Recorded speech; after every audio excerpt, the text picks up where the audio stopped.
Rafael Martins, Vice President of Finance and Investor Relations Officer, and his colleagues CEO Pedro Zinner and Chief Strategy Officer Leah Matos presented the company's Q1 2023 results on a conference call. They reported performance highlights, discussed recent trends, and provided an updated outlook for the business. Now speaking, Pedro Zinner, Chief Executive Officer. Stone reported strong Q1 2023 results, exceeding guidance for revenue and adjusted EBIT. Revenues grew 31% year-over-year, with adjusted EBIT of 324 million reais and adjusted net income of 237 million reais, the best Q1 performance in Stone's history. Adjusted net cash increased by 500 million reais to 4 billion reais, driven by strong cash flows from operations. MSMB TPV grew 2 times above the industry, accelerating net additions of clients in both payments and banking and resuming their credit business. Take rates reached 2.39%, an 18 basis point improvement over the last quarter. Software sales were below expectations due to reduced ad spending and an increase in selling expenses, but Stone plans to focus on team integration, cost discipline, and streamlining of their software portfolio. Luis Barroso joined the board, bringing his experience as a Google Fellow and tech industry professional to help Stone differentiate themselves through innovation. CEO Rafa is focused on improving governance structure and management systems, leveraging Stone's client-centric culture, and designing a long-term strategy through 2030. Now speaking, Leah Matos, Chief Operating Officer and Chief Strategy Officer. StoneCo reported strong financial results in the first quarter of 2023, with total revenue reaching 2.7 billion reais and a year-over-year growth of 31%. Adjusted EBT increased to 324 million reais and adjusted net income grew almost 6 times year-over-year to 237 million reais. MSMB active payments clients reached 2.8 million, generating 25% year-over-year TPV growth. Key account TPV decreased 26% year-over-year, but take rate increased 31 basis points. Banking active client base grew 81% quarter-on-quarter to 1.3 million and deposits reached 3.9 billion reais. Software revenue increased 10% year-over-year and adjusted EBT margin decreased 120 basis points to 11.1%. For the second quarter of 2023, StoneCo expects total revenue and income above 2.875 billion reais, MSMB TPV between 83 and 84 billion reais, and adjusted EBT of more than 375 million reais. Evercore IC analyst Sherrick Summer inquired, "Can you provide us an update on take rates for Q2, Q3 and Q4, and tell us how much more pricing upside can we expect if interest rates decrease in the back half of 2021 and 2022? Leah Matos replied, "Rafael Martins, Vice President of Finance and Investor Relations Officer, confirms that our take rate trends will continue to be positive going forward.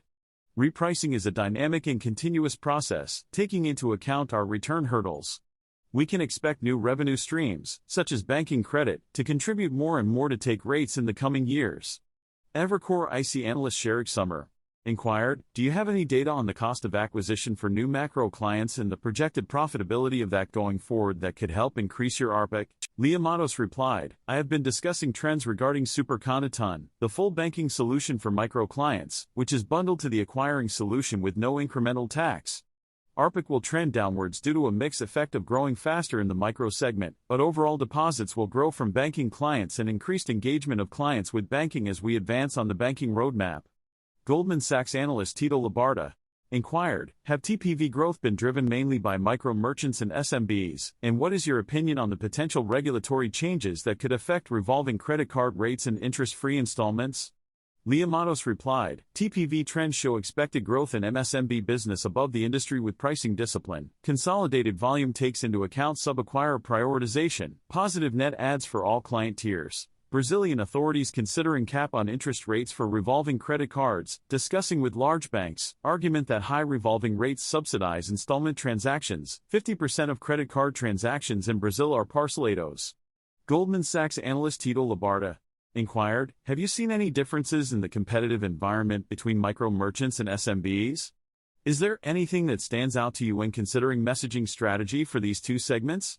Leah Matos replied, "The competitive landscape in the industry has been more stable over the last year due to increased prices and cost of capital, making it difficult for new entrants to enter the market. Players have evolved beyond pure acquiring and adopted a more complete financial services offering. Companies with an integrated financial services offering from both product and go-to-market perspectives are better positioned to win client relationships and gain market share. Scotiabank analyst Juan Recalda inquired, have the strong results of the software business been expected? What drove the top-line deceleration and profitability deterioration? What kind of growth and profitability are expected for this segment in the future? Leah Matos replied, we expected a deceleration in growth, but the revenue performance was still weaker than our expectations. This was mainly driven by an 8.7% year-over-year decline in ads digital business, whereas core POS and ERP revenues grew 12% year-over-year. We are investing in the growth of medium and small client segments to drive core revenue growth, which is in line with our plans. Going forward, lower inflation and more volatility in the digital business will continue to weigh on software top-line growth, but we are focusing on cost discipline. We are focused on investing behind our franchise and inbound channels to grow in the middle market and have efficiency initiatives associated with the integration of back-office functions. Margins were lower than expected due to the seasonality of revenues and higher selling expenses from commercial headcount investments. However, revamping margins will take time. We are aiming to bring together software and financial services to Brazilian merchants through better products and services. UBS analyst Caio Prado inquired, can PagSeguro continue to grow their TPV at a healthy rate of 19 to 20% while expanding margins in light of the caps on interchange fees and competition? UBS analyst Caio Prado inquired, did the majority of the quarter-over-quarter drop in TPV relate to sub-acquirers? What is the competitive landscape for key account segment and what can be expected in terms of TPV growth going forward? UBS analyst Caio Prado inquired, I just spoke with Rafael Martins, the Vice President of Finance and Investor Relations Officer. Can I expect? Autonomous research analyst Jeffrey Elliott inquired, I understand that the ads business was weak in the quarter. Can you provide more details about this, such as what the business looks like, who the clients are, and why it was weak? Leah Matos replied, Lynx's ads business is a transactional digital revenue stream with enterprise clients. This quarter saw lower ad volume than the previous quarter, compared to our more recurring software business model in digital and core software. Autonomous research analyst Jeffrey Elliott inquired, I've heard that TPV growth is expected to exceed industry growth this year.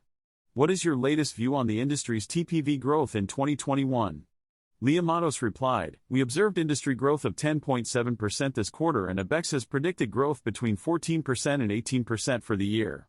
We anticipate that it will be on the lower end of the range and will continue to monitor the numbers as they come out.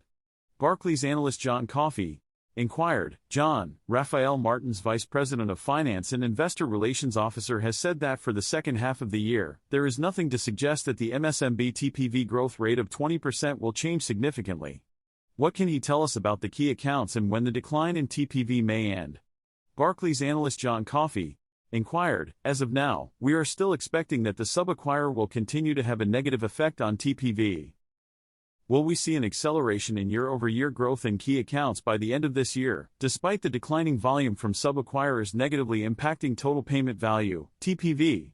Barclays analyst John Coffey inquired, have I heard all the information from Rafael Martins, the Vice President of Finance and Investor Relations? Cantor Fitzgerald analyst Josh Siegler inquired, did the MSMB vertical experience significantly lower churn this quarter, and if so, what were some of the drivers behind it? Do you expect this strong retention to persist throughout the year? Leah Matos replied, I saw a significant decrease in churn across all client tiers for both Stone and Ton brands, which I believe is the result of an expansion of our product offering, increased focus on client lifecycle monitoring, such as more visits from agents and engagement through our client life cycles, and greater rationality within the industry. These trends are expected to continue. Cantor Fitzgerald analyst Josh Siegler inquired, have you seen an increase in banking active clients since launching Superconta Ton, suggesting that cross-selling banking solutions to Ton customers is a sizable opportunity? Leah Matos replied, this quarter we saw a big increase in our Superconta Ton client base as we welcomed new Ton clients and migrated existing Simple Wallet users to the full banking solution.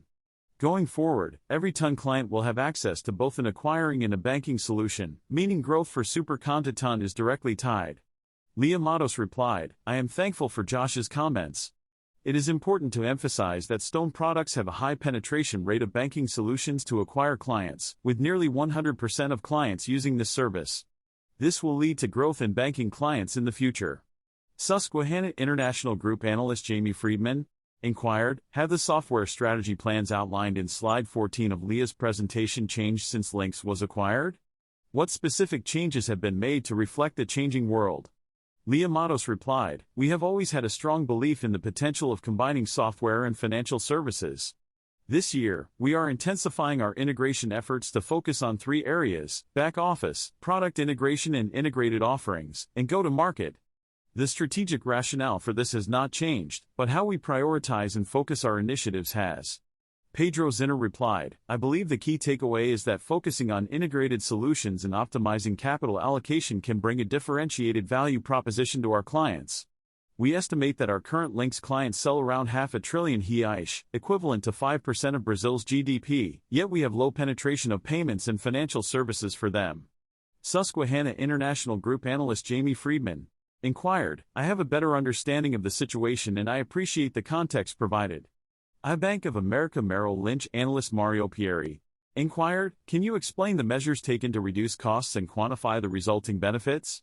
Additionally, are there any plans to reduce headcount in order to control costs? Pedro Zinner replied, last year, there was a huge effort to streamline expenses and better control company growth. A zero-based budgeting (ZBB) tool was implemented to manage headcount in order to build a fit-for-purpose organization by 2030. This process involves regular reviews of headcount, hiring and firing as needed. Bank of America Merrill Lynch analyst Mario Pieri inquired, can I confirm that the company's liquidity is strong and it hasn't experienced any problems accessing funding sources, despite recent events in Brazil? Additionally, there has been a slight industry-wide increase in funding costs which have not impacted the company's P&L. Is the company continuing to diversify its funding sources to ensure long-term security? Bank of America Merrill Lynch analyst Mario Pieri inquired, would a 100 basis points decrease in CDI have a significant impact on our financial expenses? Yes, a 100 basis points decrease in CDI would have a significant impact on our financial expenses. Based on current figures of 900 million reais and 14% CDI, such a reduction in CDI would result in a decrease in financial expenses. Bank of America Merrill Lynch analyst Mario Pieri inquired, are you saying that we will not be the first to reduce prices if market rates come down, as our decisions are not solely based on competitors' behavior but also on our internal return goals? Bank of America Merrill Lynch analyst Mario Pieri inquired, I, Rafael Martins, have been the Vice President of Finance and Investor Relations Officer since 2017. Have I provided? HSBC analyst Neha Agarwala inquired, have TPV growth of almost twice the industry average been driven by larger accounts contributing to a change in mix? What has enabled you to gain market share in the SMB segment, and why have you not been able to cross-sell your payment services to Lynx clients since integrating with them over a year ago? Leah Matos replied, Lynx is focused on providing financial services to medium and upper-tier SMBs, as well as larger clients. Their strategy includes cross-selling financial services to software clients, and taking market share from different competitors in different regions and tiers. This is also driving their TPV growth, both from the micro segment and the top tier of the SMB segment.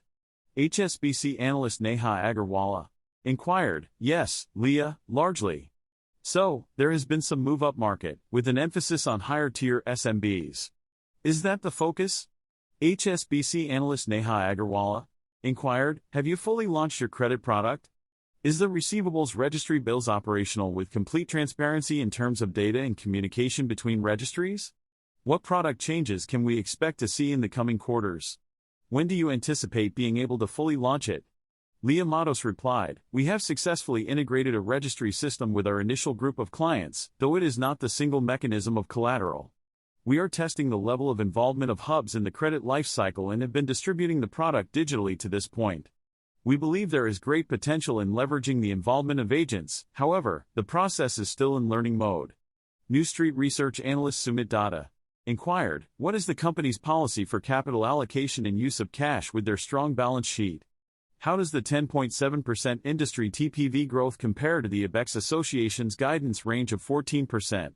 New Street Research analyst Sumit Datta inquired, have we seen TPV growth above industry standards in the first half of this year, and do we expect that trend to continue throughout 2019? New Street Research analyst Sumit Datta inquired, I am thankful to have heard from Rafael Martins, Vice President of Finance and Investor Relations Officer. Is Itaú BBA analyst Pedro Leduc Inquired, did we see a pricing effect in the first quarter, and can we expect to see more in the second quarter due to the prepaid card cap? Itaú BBA analyst Pedro Leduc inquired. Rafael Martins, Vice President of Finance and Investor Relations Officer, has stated that the guidance for the upcoming second quarter is strong, but there is potential upside or downside due to macro scenarios outside their control. Is there an upside scenario like we have seen in the past 3 quarters of consistently beating expectations? Pedro Zinner replied, we plan to provide a longer-term perspective of the business rather than quarterly guidance in the future, which better aligns with our long-term value creation strategy. Our current policy of quarterly guidance will remain unchanged for the next quarter. Itaú BBA analyst Pedro Leduc inquired, have Rafael Martins, Vice President of Finance and Investor Relations Officer, provided satisfactory answers? Bank of America Merrill Lynch analyst Nicholas Riva inquired, have we seen a reduction in our FIC and short-term bank debt due to increases in cash generation and capital allocation? Bank of America Merrill Lynch analyst Nicholas Riva inquired, have financial expenses of 3.7 billion reais over the last 12 months been appropriate given the 8.5 billion reais in total debt at the end of March? Bank of America Merrill Lynch analyst Nicholas Riva inquired, did Rafael Martins provide a ballpark figure for the company's cash interest payments per quarter?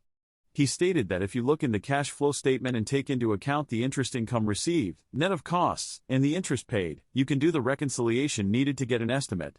He also offered to provide further details offline if necessary. Bank of America Merrill Lynch analyst Nicholas Riva inquired, can buying back the 28 bonds, which are currently trading at around 0.80, be a potential capital allocation option to repay some of the debt? Previously, the answer has been that there are many factors to consider when deciding to do so, and we are always looking closely at alternative options. Bank of America Merrill Lynch analyst Nicholas Riva inquired, I just heard from Rafael Martins, Vice President of Finance and Investor Relations Officer. Did he provide me with? Pedro Zinner replied, I would like to express my gratitude for all who attended the call, and I look forward to seeing everyone again in our next quarterly conference meeting. Thank you.